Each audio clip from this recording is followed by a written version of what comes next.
Audra, don't be shy. Just give it your best shot. Yes, class. Well? Okay, now let's try to get an answer from someone who's not a complete retard. Anyone? Come on, don't be shy. I think I know the answer, Mr. Garrison. Don't call me faggot, fucking Jew. Eric, did you just say the F word? Jew? No, he's talking about fuck. You can't say fucking school, you fucking fat ass. Kyle! Why the fuck not? Eric! You just said fuck again. Stanley! Who?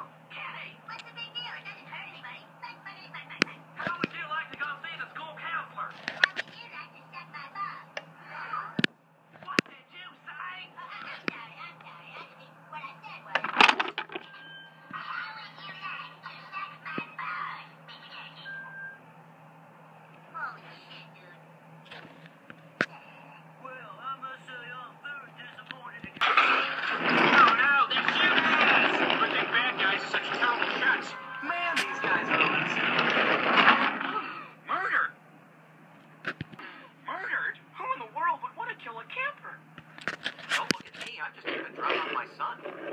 Justin is not working for me. Like those. Oh, damn it! Dude, bad news. You're dead. What? But I'm dead. Sorry, dude. Super death. You're done. So what now? I go to heaven? Nope. When a death dies, he gets reincarnated. You're being reincarnated as a Chinese baby right now.